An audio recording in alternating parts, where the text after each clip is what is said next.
說你是常在下午來這裏寄信件，逢禮拜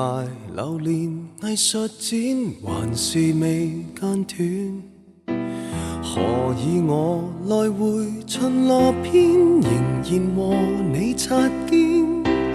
還仍然在各自宇宙錯過了春天，只差一點點即可以再會面，可惜偏偏剛剛擦過10年，埋伏過孤單感更赤裸，總差一點點先可以再會面，彷彿應該一早見過，但直行直過，只差一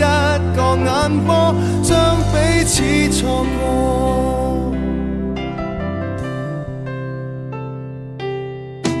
遲2秒踏上地下鐵，能與你碰上麼？如提前10步入電梯，誰又被錯過？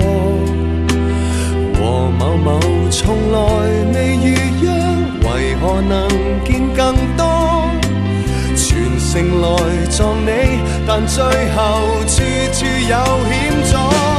只差一點點即可以再會面，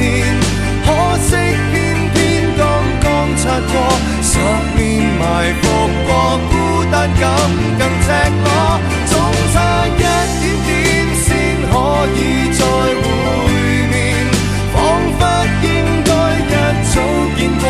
但直行直過，只等一個眼波，